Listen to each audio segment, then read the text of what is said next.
Stop for 1 second and try to point to where you are located. Not your body, not your name. The place where your experience happens. You can point to your head, but that's just a guess with a finger. If you actually look for the center, you don't find a dot. You find a field. A shifting cloud of sensations, thoughts, and impulses, and none of them come labeled owner. Here's the uncomfortable part. Your mind doesn't live in reality. It lives in a model of reality. And the model is so convincing that you confuse it with the thing itself. Right now, you are not hearing raw sound. You're hearing your brain's best explanation for vibrating air. You are not seeing light. You're seeing your brain's best story about patterns hitting a wet piece of tissue at the back of your eye. You don't experience the world.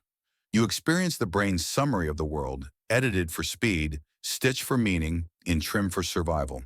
And if you think, okay, but at least I know who I am, then do this. Notice the next thought that appears. Don't choose it, just watch for it. Where does it come from? It arrives the way weather arrives. You didn't manufacture the cloud, you noticed it. If thoughts simply appear, then what exactly is the thinker? If you can observe a thought, then the observer cannot be the thought. But if you look for the observer, it slips away, because the observer is the looking. That's the first trapdoor. Second trapdoor, your brain can delete part of your reality without asking permission, and you won't even notice the missing piece. There are people whose brains, after certain injuries, lose the ability to register half of space. Not blurry, not dark. Just gone. If you place food on the left side of their plate, they'll swear you didn't give them enough. If you show them a clock face, they'll draw all the numbers on one side and insist it's complete. Their world feels normal to them. The mind doesn't display error, half of reality missing. It simply insists the remaining half is the whole. Now hold that thought, because it should ruin your confidence in normal. If the brain can quietly erase half of existence and still feel certain, then certainty is not proof. Certainty is just a sensation the brain can generate. Third trapdoor. You can lose the feeling that your own body belongs to you. There are patients who look at their arm and say, with full sincerity, that's not mine. Not metaphorically, literally, same skin, same blood, same nerves. But the brain's ownership tag is missing, so the arm becomes a stranger. You don't own your body by default. You own it because your brain continuously stamps it with a feeling that says mine. You are living inside a tagging system. And it gets weirder. Some people develop a condition where they recognize a face perfectly, but they don't feel the person. They'll look at their spouse and say, you look exactly like them, but you're not them. Their visual recognition works.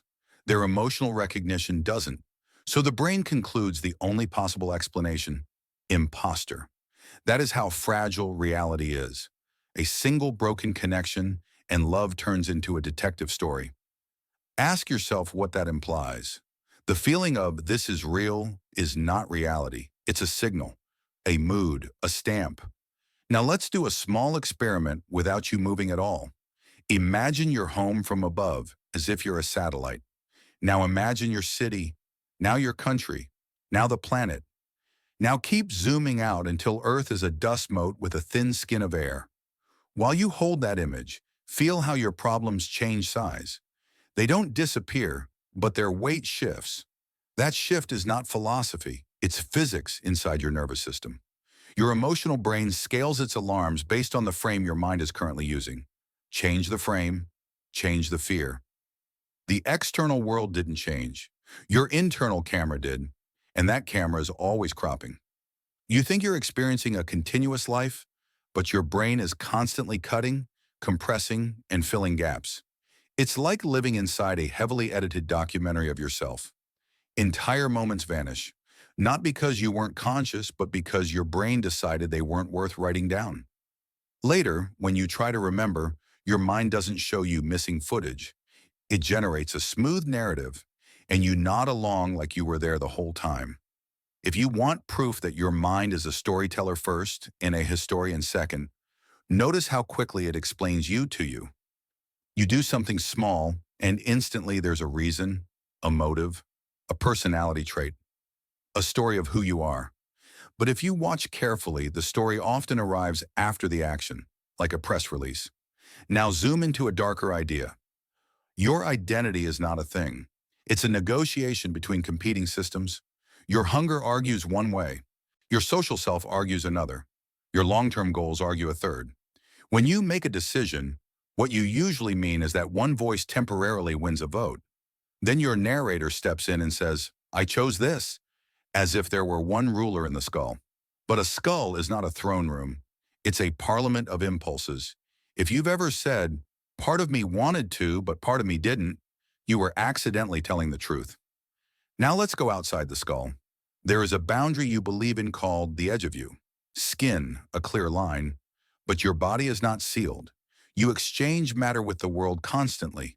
You inhale pieces of the outside and exhale pieces of the inside. You shed yourself into every room you've ever been in. You leak heat, water, cells, chemicals, and sound. You are not an object. You are a process with a temporary outline, and your outline is negotiable. Hold your hand very still and stare at it. Not in a mystical way. Just look. After a while, the feeling of hand becomes less solid and more like a shape I'm used to. This is not because your hand changed. It's because your brain's certainty is tiring. It spends effort to maintain obviousness.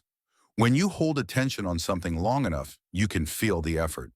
The world becomes less like a list of known objects and more like raw sensation being constantly named. Language is a spell you cast on chaos. Without words, your day would be an unsegmented river. Chair, phone, problem, future, me. These are cuts in the river. Useful cuts, powerful cuts, but still cuts. And the most dangerous cut is the one between self and world, because it feels like a law of nature, when it's really a habit of perception. Now take a step further. Most of reality is permanently unavailable to you, not because you're distracted, because of physics. There are regions of the universe whose light will never reach us, no matter how long we wait, because space itself is stretching in between.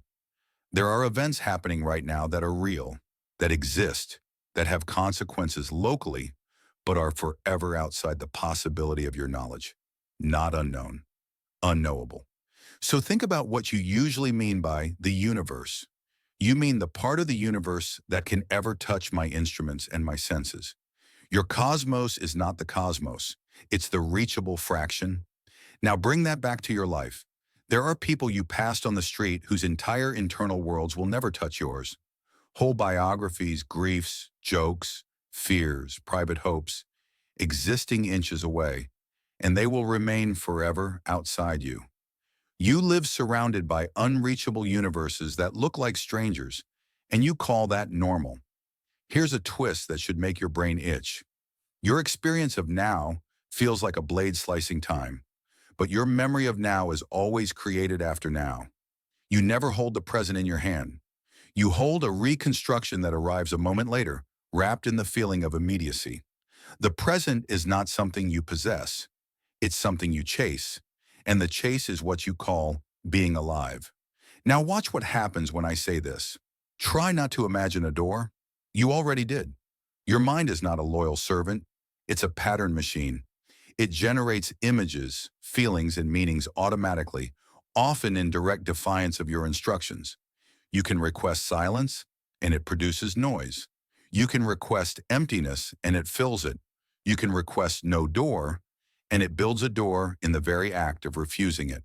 So what does control really mean inside a system that responds by generating what it denies? Now take that and aim it at your deepest belief, the belief that you are the author of your inner life. If you were the author, you could turn the pages at will. But try to stop thinking for 10 seconds. Not meditate, not relax. Just stop producing thoughts altogether. What happens is not blankness. What happens is monitoring, effort, frustration, new thoughts about the lack of thoughts, and then the thought, "This is hard," which is itself a thought. The mind is not a faucet you control. It's a river you can sometimes redirect. Now for a cold, clean thought experiment, imagine a perfect copy of you is created atom for atom. Same memories, same voice in the head, same fears, same favorite song. There are now two beings who both feel like they are the original. Which one is you? If you say the one with my body, you've made identity dependent on matter. If you say the one with my memories, you've made identity dependent on information. If you say both, you've just admitted that you is not a single point. It's a pattern that can, in principle, exist in more than one place. And if that's true, then the thing you call I is closer to a melody than a stone. A melody isn't located in one instrument. It's located in the pattern. Now listen closely to what you are doing at this exact moment. You are turning marks or vibrations into meaning. You are generating a voice internally that feels like it's coming from out there, but it's being built inside you. Even if you're hearing this aloud, the understanding is happening inside. The emotional reactions are happening inside.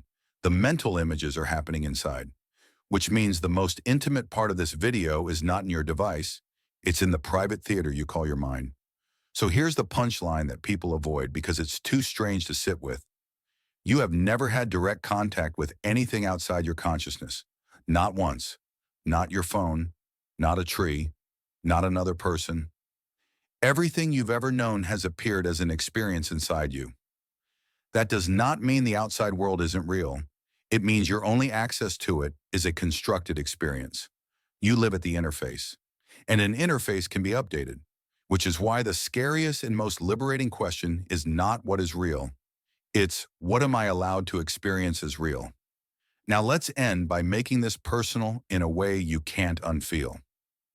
In a moment, this video will end. The sound will stop. The screen will change. But notice what won't stop. The continuity of being. The sense that experience is still happening. Even if the content changes, the fact of experiencing remains. Try again to locate the experiencer. Not the thoughts, not the feelings, not the images, the thing that notices them. You can't find it as an object because it's not an object inside the scene. It's the space in which the scene appears.